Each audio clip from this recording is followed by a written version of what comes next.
Energy stored in an inductor. अभी का जो हमारा टॉपिक है वो यही है जी कि हम लोगों ने ये चेक करना है कि इंडक्टर के अंदर एनर्जी को कैसे स्टोर किया जाता है। तो आइए चलते हैं अपने टॉपिक की तरफ। Energy can be stored in the electric field between the plates of capacitor. हमें अच्छे तरीके से पता है जी कि हम लोग कैपेसिटर्स को यूज़ करते हैं एनर्जी को स्टोर करने के लिए या फिर चार्जेस को स्टोर करने के लिए। तो बेसिकली जो एनर्जी स्टोर हो रही होती है वो इलेक्ट्रिक फील्ड के अंदर स्टोर हो रही होती है। ये इलेक्ट्रिक फील्ड जो होती है ये दो कैपेसिटर की प्लेट्स के दरम्यान में पाई जा रही होती हैं। तो सेम इसी तरीके कार से आप लोग एनर्जी को स्टोर करते हो मैग्नेटिक फील्ड में ऑफ एन इंडक्टर।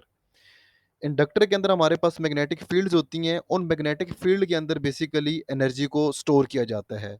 जिस तरह आप लोग कैपेसिटर के अंदर एनर्जी को स्टोर करने के लिए इलेक्ट्रिक फील्ड को यूज़ करते हो, सेम वैसे ही इंडक्टर को यूज़ करते हो एनर्जी को स्टोर करने के लिए मैग्नेटिक फील्ड के अंदर जी। So in a similar manner energy can be stored in the magnetic field of an inductor. ये कैसे स्टोर होती है यही हमारी अभी की डिस्कशन है।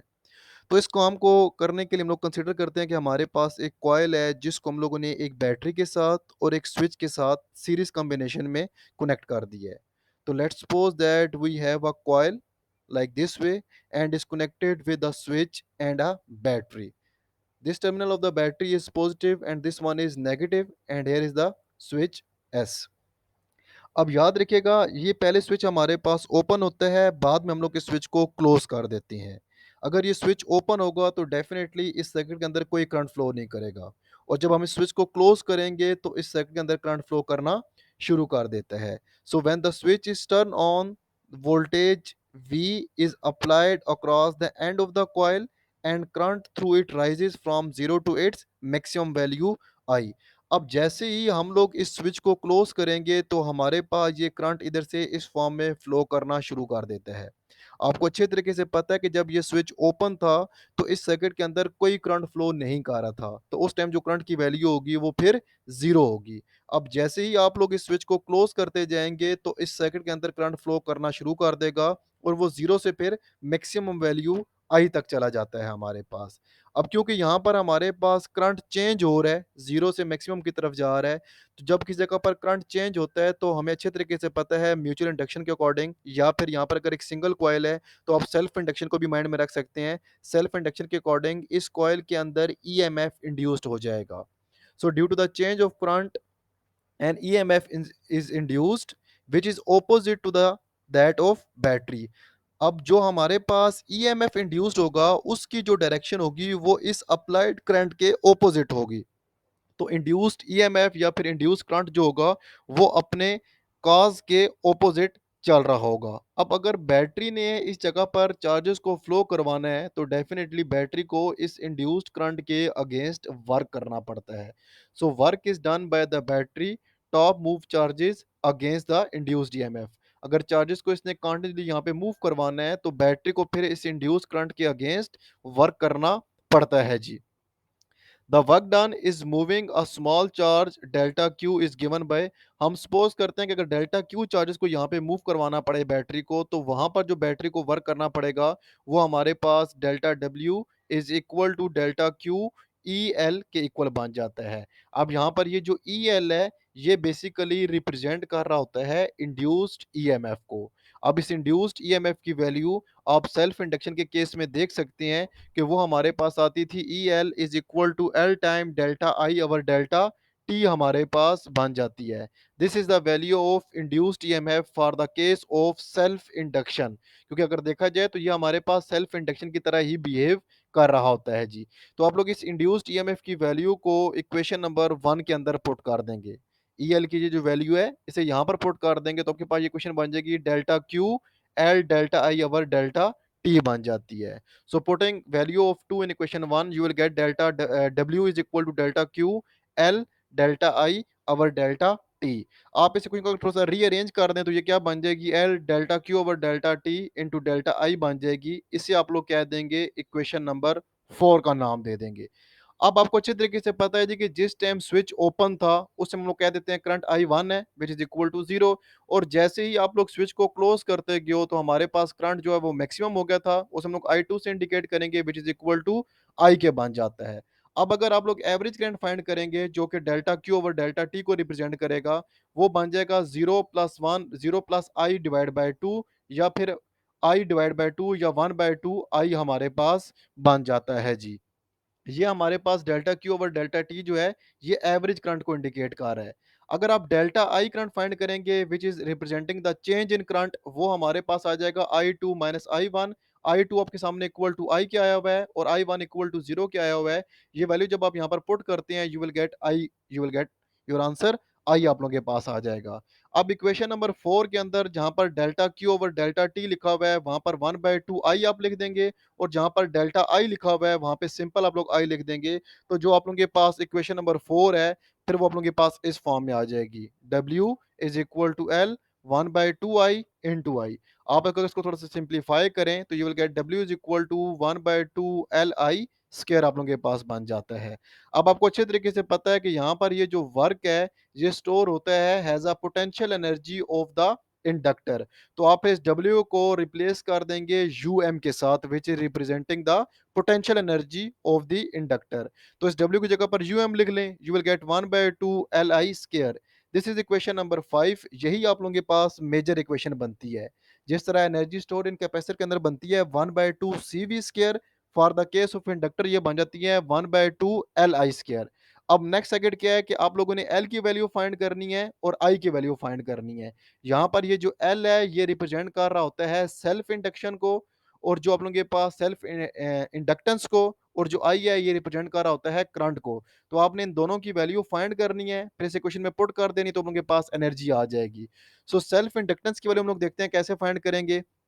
हमें अच्छे तरीके से पता है कि जो एनर्जी स्टोर हो रही है इंडक्टर के अंदर, वो बेसिकली मैग्नेटिक फील्ड के अंदर स्टोर हो रही होती है।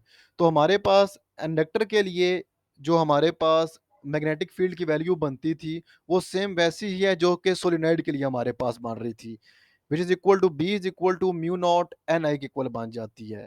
So an inductor energy is stored in a magnetic field. Therefore, the value of magnetic field of a solenoid having n number of turns per unit length and area of cross sectional A is equal to, क्या बनती थी हमारे पास solenoid के लिए B की value B is equal to mu naught n I बन जाता है जी।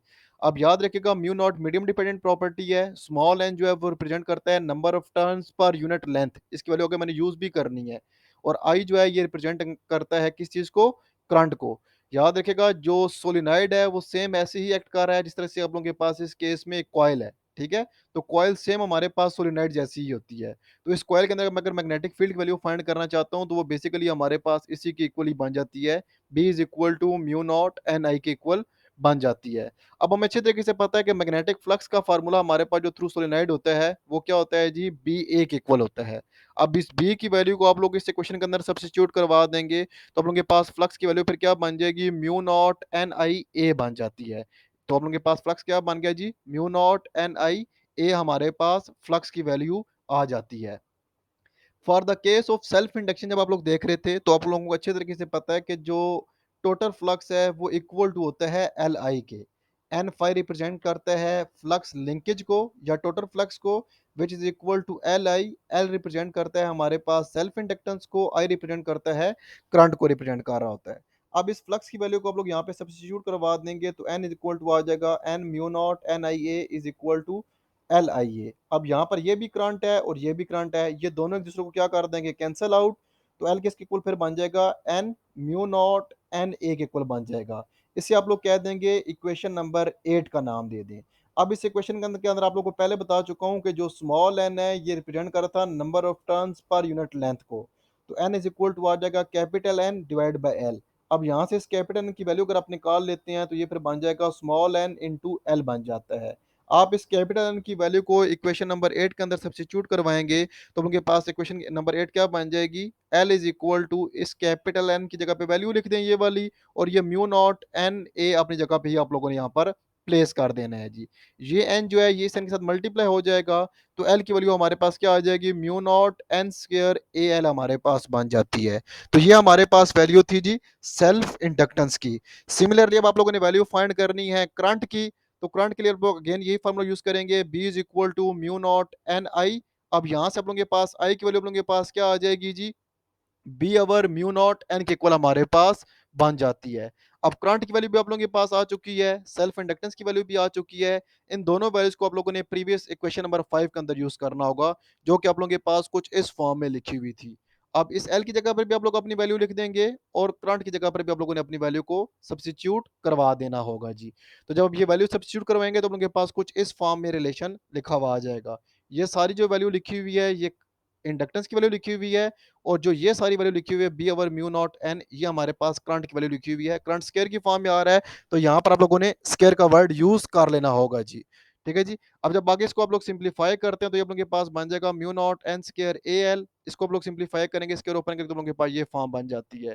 Mu naught square mu naught से कैंसिल हो जाएगा, एन स्क्वायर से कैंसिल आउट हो जाएगा, तो हम लोग कैलकुलेशन के बाद हम लोग के पास कुछ इस फॉर्म में ये रिजल्ट आ जाता है। ये रिप्रेजेंट करता है जी हमारे पास magnetic energy store in solenoid. अब अगर आप लोगों ने एनर्जी डेंसिटी फाइंड करनी हो तो उसका फार्मूला हमारे पास क्या होता है जी, energy per unit volume. Energy density is defined as energy stored per unit volume. तो आप लोग इस एनर्जी को वॉल्यूम के साथ डिवाइड करवाएंगे तो ये ए एल जो है ये इसके साथ कैंसिल हो जाएगा। आप लोगों के पास एनर्जी डेंसिटी का जस्ट यही फार्मूला बन जाएगा, 1/2 बी स्क्वायर म्यू नॉट। ये हमारे पास रिलेशनशिप किसका रहता है जी, एनर्जी डेंसिटी का। So energy density is equal to 1/2 B square over mu naught. Hope so that आप लोगों को ये टॉपिक समझ आ चुका होगा जी। अगर ये टॉपिक समझ आ चुका है तो आप इस चैनल को लाइक करें, सब्सक्राइब करें और अपने फ्रेंड्स के साथ शेयर करें। Thank you.